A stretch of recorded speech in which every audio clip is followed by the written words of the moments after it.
Hello world, I am What If Study, and today we are doing What If Deku was the reincarnation of the strongest hero.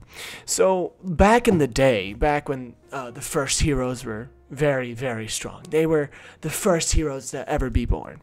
A golden generation of great heroes. It included the top 5 heroes. Alabaster, the Dark Mage. That was what they called him, at least. Realistically, he could control just shadows, be able to warp in throughout all of it, and, was the best friend of the leader of all of them, the strongest hero in the world. Well, Deku soon to be. However, it was currently, Alon, the strongest hero in the world.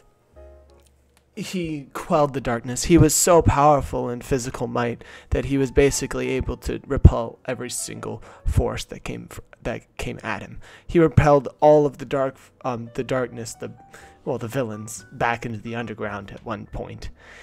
He was so strong that he attained immortality, even if it was only for a short time. He was able to unlock the ability to withstand death itself. Deku, being in the modern age, was still quirkless. He was just a normal boy. He was still studying heroes and still wishing that he could possibly be the strongest. However, Bakugo's, sort of lashings of tyranny and sort of hateful sort of stuff that destroyed Deku's mind and destroyed his sort of, wanting to be the strongest. That was the only thing that fueled him after a while, and even that couldn't keep him any farther. It was until, we appear back into the Dark Age where Alabaster, the Sage of Dark, is talking to the strongest hero. He tells the strongest hero of a force that is vengeful of them. The dark ones is what they call the greatest of the villains.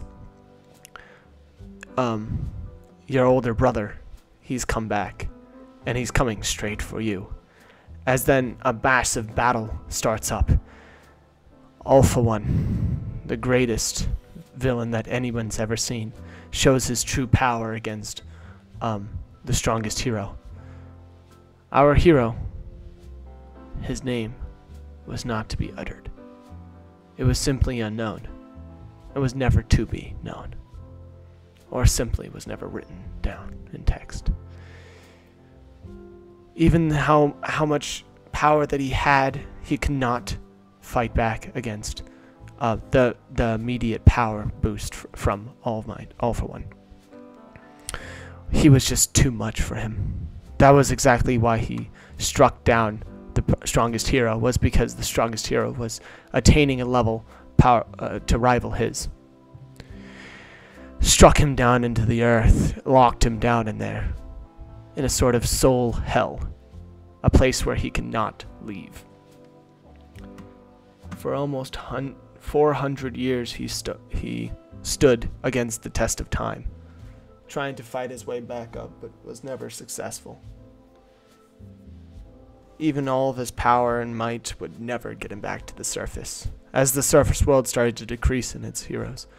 His quirk was passed down through his lineage, sure, but would that be enough? His doubts start to rile through his mind. Maybe they would be able to reflect the evilness that this world contains, but he finally hears a voice, a crying boy, Deku, looking over the balcony of the school onto the sunset with his book all burnt, charred, and wet, still soaking from the things, and the swan dive reflecting through his mind. As he looks down off of the balcony onto the harsh ground, he takes one of his steps forward, not certainty, but with some sort of weak pride of being able to throw it in that Bakugo's face. Maybe then they'll all realize what he is. He's darkness. He's the absolute monster of this world. Maybe getting rid of myself will as he falls down from the balcony. And right before he lands, however, a new shift in his body happens. Not much. However, the splatter against the concrete might have broken some bones. When the ambulance comes and they bring him to the hospital, however, he's still alive somehow. Something had saved him. Well, they don't know that. However, a new soul was residing within Deku. A new man. The strongest.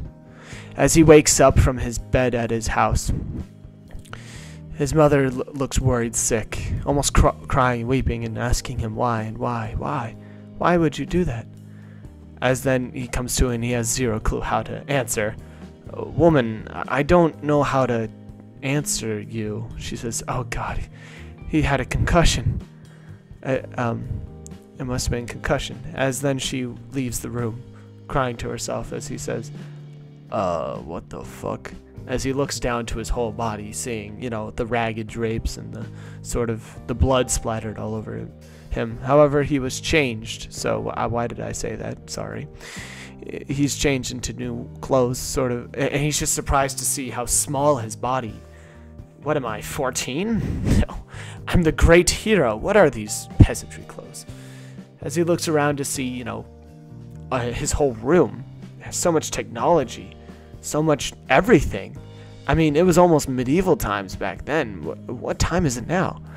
As then, he goes to school normally because, well, what else are they going to do with a suicidal kid? They're just like, send him to school again? However, Bakugo is immediately, shut down. And it's like having a mean talk to him by his parents and shit like that, which I don't think is enough, if you ask me.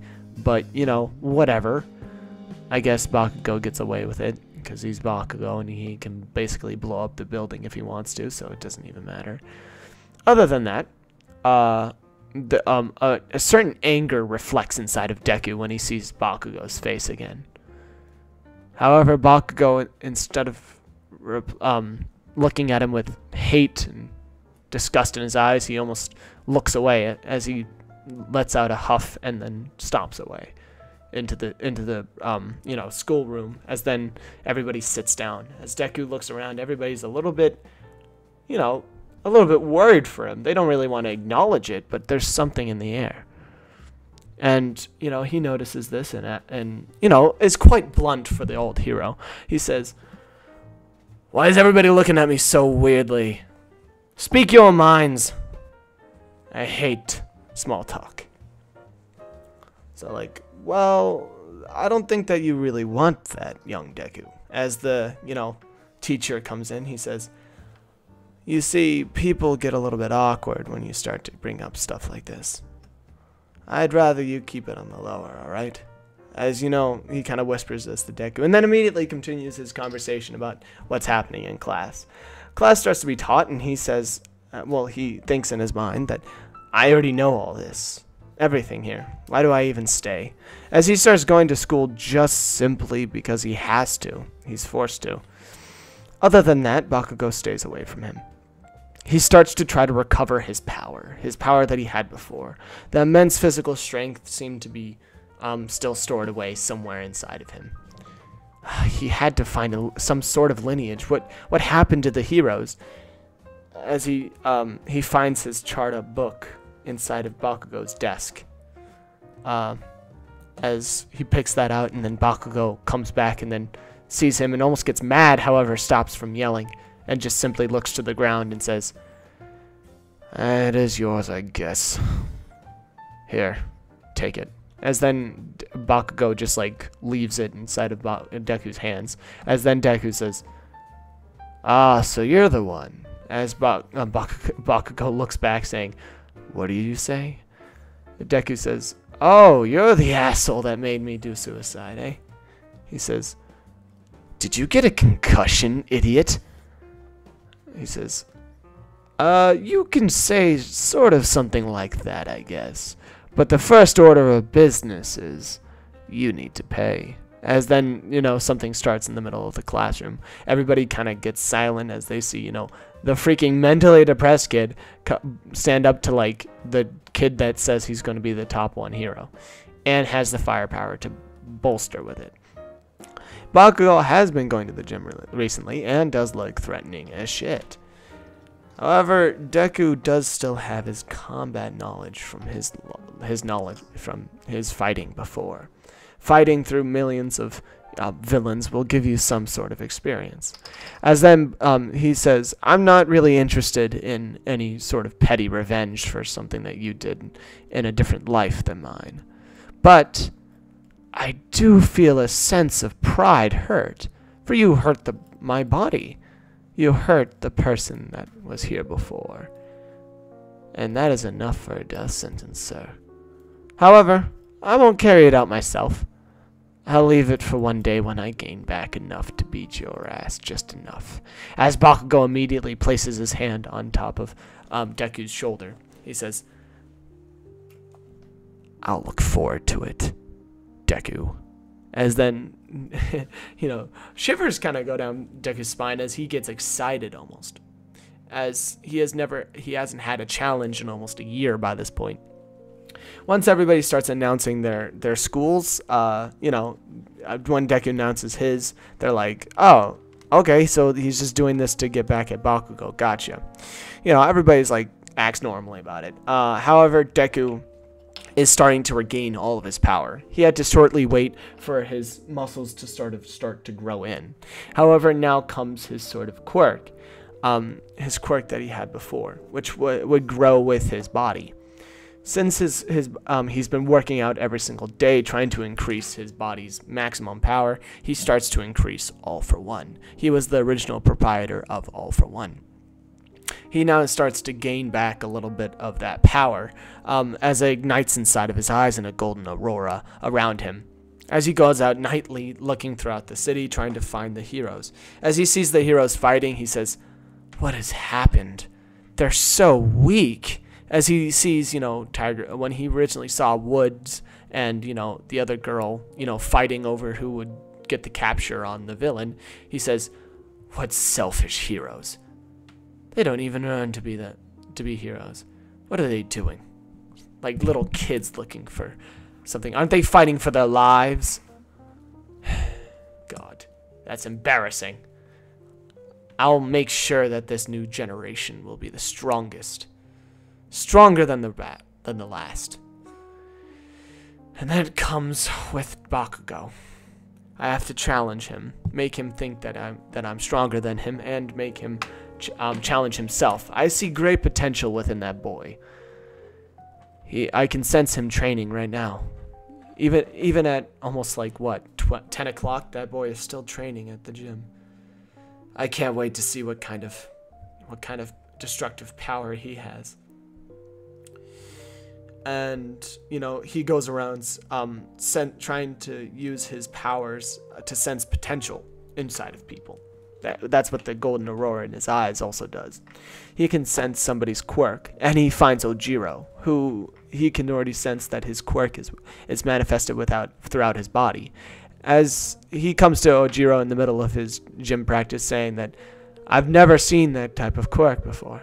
As Ojiro stops in the middle of his practice, letting the sandbag hit his face on accident. As Ojiro's a little bit, he's not used to combat yet, and he's a little inexperienced. And Deku says, I have the perfect training partner just for you, Ojiro. As Ojiro's like, how did you know my... Shh. That doesn't matter right now. Meet Bakugo. As Bakugo immediately enters the freaking building, as Deku had sensed him around the corner. You should go up and ask him to spar. Ojiro's like, why should I do that? I'm not great at making new friends. He's like, I'm not asking you to make friends with him. I'm asking you to beat the shit out of him. All right? Can you do that for me, bud? As he's like, don't call me bud. I guess so. He looks kind of strong. Oh, trust me, he is. That's all the better, right? As he, nudges him with his elbow. And Ojiro's like, I guess so. As he starts to walk forward, he's like, why am I trusting you anyways? As he almost turns around, however, Bakugo, like, he nudges Bakugo on the shoulder as Bakugo was just walking and then, like, hits his shoulder. And Bakugo immediately assumes that that Ojiro wants to fight. Ojiro gets flustered and is like, is this good? Is this bad? I don't know. As then Bakugo's like, oh, I'm going to kill you. As then immediately he sends out an explosion at Ojiro's face. Ojiro ducks under this, uppercutting Bakugo to the stomach. However, Bakugo had tucked and grabs onto Ojiro's hand and then tries to headbutt Ojiro. However, Ojiro is used to this sort of, down and dirty fighting. As Ojiro backs up, swiping at Bakugo's leg with his tail, grabbing onto Bakugo's leg and then throwing him onto the gym mat so that he doesn't get hurt. Bakugo immediately blasts his way back up to his feet, as then Ojiro comes in with a flying kick. This flying kick lands on Bakugo's shoulder, however, just barely misses his neck. As Bakugo grabs onto his leg and then throws him like a kind of like a judo throw, I'd say, onto the ground, sort of knocking the wind out of Ojiro. However, Ojiro starts fighting with using his tail more, as suddenly Bakugo is put on the back foot because of his acknowledgement of, this tail, how it actually exactly works. Ojiro is immediately knocked off balance by the tail, which then allows Ojiro to get back up onto his feet, and then he starts doing karate. He gets into his karate stance, which is a stance where you hold your hands by your side and your legs in a wide stance and lower center of gravity. He then starts doing karate punches, which then Bakugo is unable to get past because of the stone wall effect of even when he did punch Ojiro in the face, all he did was bleed. He didn't get forced back, which then allows Ojiro to reply with 2 more punches, and the strongest punches nonetheless with what karate does, and immediately to Bakugo's face and chest, which knocks out Bakugo easily. The match is called, and Deku is very, very interesting, as he's basically jotting notes inside of his hero's notebook. He says, those 2 will be great candidates. As then a woman enters, spitting sleep gas all around, sleeping Ojiro and Bakugo, as she says, that's enough fighting. You're not allowed to fight inside of a UA official facilities without a official referee. Kids these days. As you know, she sort of flips back her hair. She took a little minute to get on her outfit, of course. And Deku's immediately, what woman of modern beauty. Truly, this woman.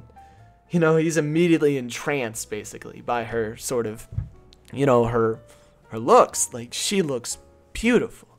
She's absolutely... she looks like she's intelligent. Does that give you an idea that he starts commenting on literally everything as he starts walking, as he did before, and he waltzes over, taking up her hand and swooning her back forward, onto her back. She looks up as she looks into his eyes, as they're full and pure, as they start twinkling in sort of the moonlight. He looks down to her, saying that you're more beautiful than the swan that kissed the morning. I messed it up. What was the quote? Then the swan that kissed the moon. That's right. The swan that kissed the moon. And she's like, what? He's like, thank God she doesn't even know what that is. Anyways, and she's like, oh, you're just a young man. I can't really. He's like, what are you talking about? At least give it a chance. Maybe a dinner soon? And she's like, well, I don't know about that. And she immediately starts blushing and is like, no, students aren't allowed to go with adults. As she pushes him away. And Ojiro is knocked back to his feet, and as is Bakugo, as he wakes up from being unconscious from the fight. As then he sees, Deku flirting with Midnight, and is just immediately Oh, hell no. And I think I'll leave it off there. Thank you so much for watching this world. And I hope that I see you guys sometime, somewhere. Goodbye.